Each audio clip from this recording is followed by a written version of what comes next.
Hello everyone. कैसे हैं आप लोग? होपफुली सुरक्षित हो गए और घर पे हो गए।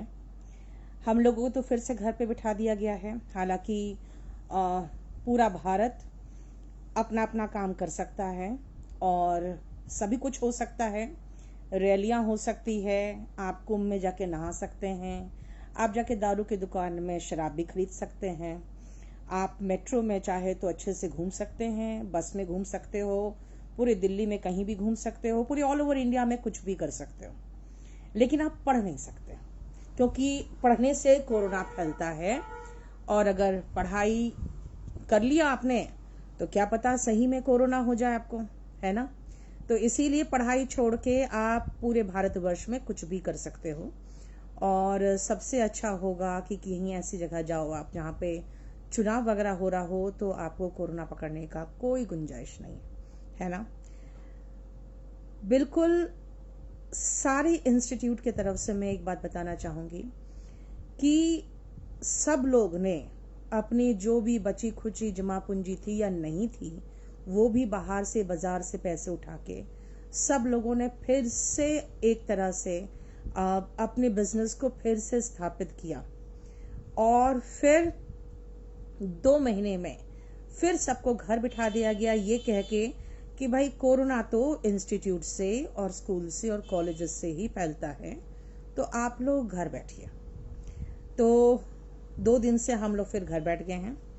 और बेटा बात क्या है ना, आप कहते हो ना खुश दिख रहे हो।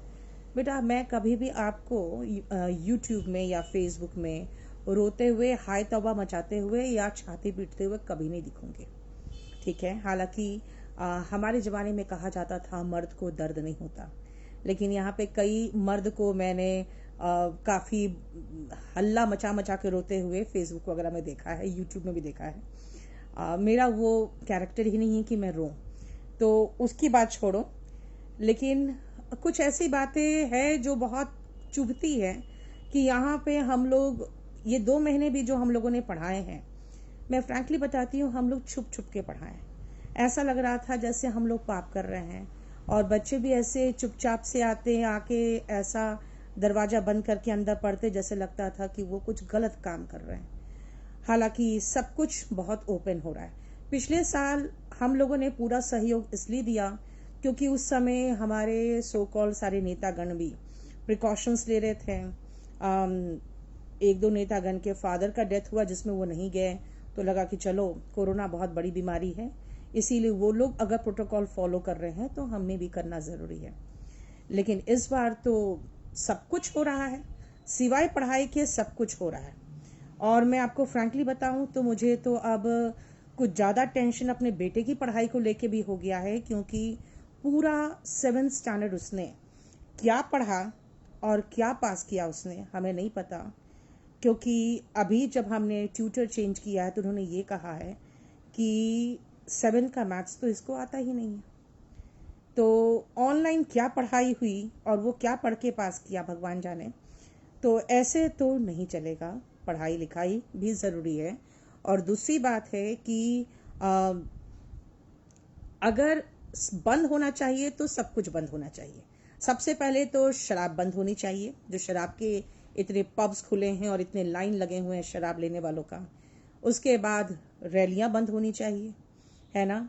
और हमारे यहाँ पे जो बच्चे आते हैं वो डेफिनेट बच्चे आते हैं, वही बच्चे रोज आते हैं, तो लाइक दे आर फैमिली।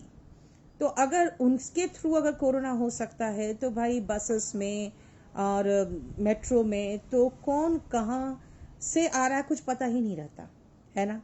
तो फिर वहाँ पर कैसे 50% अलाउड है। हमसे टैक्स लिया जाता है बिजनेस के हिसाब से, और हमें रन कराया जाता है स्कूल्स के हिसाब से। तो ये चीज़ें नहीं चलेगी और अच्छी बात नहीं है, क्योंकि अब सब टीचर्स, इनफैक्ट कुछ लोग कहते हैं मैम ऑनलाइन पढ़ाइए। बेटा मेरा ऑनलाइन बहुत अच्छा चलता है, मैं ऑनलाइन में अपने स्पोकन इंग्लिश में, स्पोकन छोड़ो ना यार, मैंने तो एक बार यही कहा था कि भाई मेरा तो छोड़ दो, मेरा अपना तो मैंने जुगाड़ कर लिया है। बहुत सारे टीचर्स हैं जो ऑफलाइन बहुत अच्छा परफॉर्म करते हैं, जिनका ऑनलाइन में कोई भी प्रेजेंस नहीं, और ना ही बच्चे उनको देखते हैं और ना ही बच्चे उनको उनके कोई कोर्स को बाई करते हैं। अब वो कहाँ से खाएंगे? मुझे बहुत अफसोस के साथ कहना पड़ रहा है कि मैं अभी कोरोना के बाद मैंने बहुत लिमिटेड स्टाफ को बुलाया था, लेकिन ये सिर्फ 2 महीने में ही मेरे स्टाफ की संख्या लगभग 60 हो गई थी। आज सबको मुझे हाथ जोड़ के यही कहना पड़ा कि अब जब खुलेगा तब आना, क्योंकि मैं बंद में अब आपको सैलरी कहाँ से दूंगी, क्योंकि पिछले 1.25 साल हो गए और सारा बिजनेस ठप पड़ा हुआ है।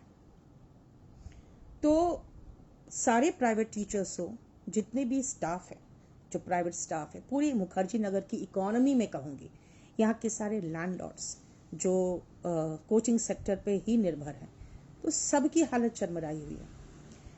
तो ये सब देखते हुए हम लोग सही में थोड़ा परेशान तो है। हालांकि परेशानी जब आती है तो अकेले नहीं आती है। तो आज मेरा यूट्यूब चैनल भी हैक हो गया है। मॉर्निंग में यूट्यूब चैनल को किसी ने हैक कर लिया। हालांकि 1 मिलियन सब्सक्राइबर पहुंच चुका था, आज 2-4 दिन में हो जाता।